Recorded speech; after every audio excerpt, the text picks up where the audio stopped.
わかりましたかလို့မေးရင်わかりますလို့ပြန်ဖြေနေတဲ့သူလေးတွေကိုတွေ့တာမို့လို့わかりますနဲ့わかりましたဘယ်လိုတွေကွာခြားလဲဆိုတာကိုရှင်းပြပေးလိုက်ပါတယ်はいわかりますပေါ့နော်အရင်ဦးဆုံးဒီわかりますကကျွန်တော်သိတယ်လို့ပြောချင်တာပေါ့နော်အဲ့တော့ဒီဂျပန်မှာဆိုလို့ရှိရင်ဂျပန်နေလူအထက်လူကြီးတွေကပေါ့နော်အများတန်းသူတို့တခုခုပြောချင်တာဆိုချင်တာရှိရင်ပြောပြတယ်ပြောပြသွားလို့ရှိရင်わかりましたかလို့မေးလို့ရှိတယ်သိပြီလားရပြီလားသဘောပေါက်ပြီလားနားလည်ပြီလားပေါ့နော်အဲ့လိုမေးလို့ရှိရင်ကျမတို့ကကလေးတွေကဒီဗမာစကားအတိုင်းဆိုရင်ဟုတ်ကဲ့သိပါပြီသိပါတယ်ပြောချင်တာဖြစ်တဲ့အတွက်わかりますလို့ပဲဖြေတဲ့ကလေးတွေကိုတွေ့တယ်ပေါ့နော်ဆိုတော့အမှဆိုရင်わかりますလို့ဖြေလို့ရှိရင်မှားပါတယ်ဆိုတာတခုနည်းနည်းအထက်စီးဆန်တဲ့ပုံစံမျိုးတက်ရောက်တယ်သိရငါသိရအဲ့ဒါငါသိပြီးသားအပုံစံမျိုးဖြေတဲ့သဘောကိုတက်ရောက်သွားတယ်ပေါ့နော်အဲ့ဒါကြောင့်မို့လို့わかりますဆိုလို့ရှိရင်လူကြီးတယောက်ကရှင်းပြလိုက်တဲ့ကိစ္စကိုနားလည်ပြီလားလို့မေးရင်ဖြေလို့ရှိရင်わかりますလို့မဖြေရပါဘူးနော်わかりましたလို့ဖြေရပါမယ်အဲ့တော့わかりますကိုဘယ်လိုနေရာတွေမှာသုံးလဲဆိုလို့ရှိရင်သုံးတဲ့နေရာတချို့ရှိပါတယ်အဲ့လိုသုံးတဲ့နေရာလေးကိုပြောပြမယ်နော်ဘယ်လိုမျိုးဆိုလို့ရှိရင်わかりますဆိုတာကလူတယောက်ကသူ့ရဲ့အဖြစ်အပျက်အတွေ့အကြုံကိုကျွန်တော်တို့ sharing လုပ်ပေးနေတယ်ပြောပြနေတယ်ပေါ့နော်ထားပါတော့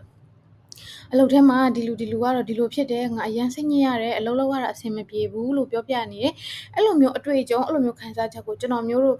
တို့လဲပေါ့နော်ကျွန်တော်တို့လဲဒီဘက်ကျွန်တော်တို့အလုပ်ထဲမှာဒါမျိုးအတွေ့အကြုံကိုခံစားဖို့သိရဆိုလို့ရှိရင်အဲ့ဒီလူရဲ့ပြောတဲ့ဟာကိုထောက်ခံတဲ့သဘောနဲ့ဟုတ်တယ်私これわかりますはいよくわかりますအဲ့လိုမျိုးပြောရင်ဟုတ်တယ်နင်ပြောနေတာငါသိတယ်ငါလည်းသိတယ်ငါလည်းနားလဲတယ်အဲ့ဒါမျိုးငါလည်းဖြစ်ဘူးတယ်ဟုတ်တယ်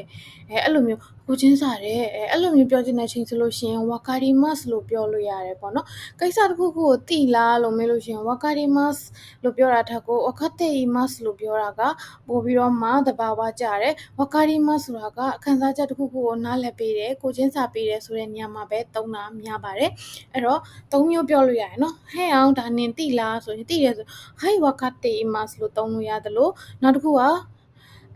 ဒါလေးငါပြောပြလိုက်တာသဘောပေါက်ပြီလားဆိုはいわかりましたလို့ပြောလို့ရတယ်ပေါ့နော်အဲ့တော့わかりますဆိုတာလည်းသုံးလို့ရတယ်ဘယ်လိုနေရာမျိုးမှာသုံးမလဲဆိုရင်တယောက်ကတစ်ခုခုကိုပြောပြပေးနေတယ်ကိုလည်းသိတယ်ကိုလည်းသဘောပေါက်တဲ့ကိစ္စအရက်ဆိုရင်သူ့ကိုထောက်ခံပေးခြင်းတဲ့အခါမျိုးမှာဆိုရင်はいわかりますこれわかりますよအဲ့လိုမျိုးအချိန်မှာသုံးလို့ရပါတယ်နော်ဒီမှာဆိုရင်လည်းသူပြောပြထားတယ်はいわかりますဟုတ်ကဲ့ငါလည်းကောင်းကောင်းနားလည်တဲ့သဘောပေါက်တဲ့ကိုချင်းစာပေးနိုင်တယ်ဆိုတဲ့ပုံစံလေးသူထည့်ပေးထားတယ်ပေါ့နော်ဒီမှာဥပမာစာကြောင်းဆိုရင်မြန်မာ語の文章ですが意味わかりますかတဲ့မြန်မာစာကြောင်းပေမဲ့လည်းနားလည်နိုင်သလားနားလည်ပါသလားလို့မေးချင်တာပေါ့နော်အချိန်မှာအောက်ကနေ はい少しわかりますဟုတ်ကဲ့ကျွန်တော်နည်းနည်းနားလည်ပါတယ်လို့ပြောထားတယ်ပေါ့နော်အဲ့တော့ဒီစာကြောင်းရဲ့မေးပုံမေးနည်းわかりますကကြတော့ဘယ်လိုမျိုးわかりますလဲဆိုတော့ဒီစာကြောင်းကိုနင်သိသလားလို့မေးချင်တာပါသိရဲဆိုတာကိုပဲကိုစားပြုထားတာပါနော်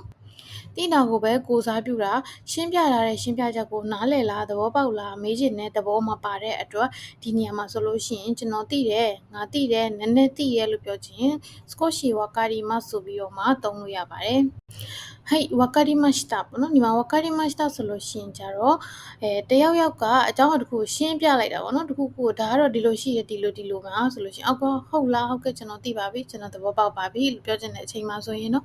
はいわかりましたလို့ပြောရပါတယ်わかりますဆိုတာကကျွန်တော်လည်းသိတယ်ကျွန်တော်လည်းနားလည်တယ်နင်ပြောနေတာကငါသိတယ်နင်ပြောနေတာကငါလက်ခံတယ်နင်ပြောနေတာကငါကိုချင်းစားတယ်လို့ပြောပေမဲ့わかりましたကကြတော့နင်ပြောတဲ့ဟာကိုငါအစတော့မသိဘူးနင်ရှင်းပြလိုက်တဲ့အတွက်နင်ရှင်းပြချက်ကငါသဘောပေါက်သွားပါပြီငါအခုသိသွားပါပြီလို့ပြောတဲ့အတွက်ရှင်းပြတဲ့အခါမျိုးတွေမှာဆိုကျွန်တော်တို့ကわかりましたဆိုပြီးတော့မှပြောရပါမယ်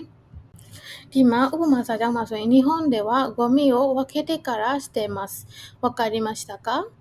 အဲ့တော့ဂျပန်မှာကအမိုက်ကိုဆိုလို့ရှင်ခွဲပြီးတော့မှပြရပါတယ်သဘောပေါက်လားနားလည်လားသိပါသလားလို့မေးလိုက်တယ်အဲ့တော့はいわかりましたဟုတ်ကဲ့သိပါပြီအဲ့တော့ဂျပန်မှာအမိုက်ပြစ်ပြီးခွဲပြရတယ်ဆိုတဲ့ကိစ္စကိုကျွန်တော်တို့ကမသိဘူးသူရှင်းပြလိုက်တော့မှသဘောပေါက်သွားသိသွားတာအဲ့တော့ရှင်းပြချက်ကိုလက်ခံရရှိတယ်ဒီဘက်ကလည်းနားလည်သွားတယ်အဲ့ဒါကြောင့်မလို့အဲ့ဒီချိန်မှာはいわかりましたလို့ဖြေပေးရပါတယ်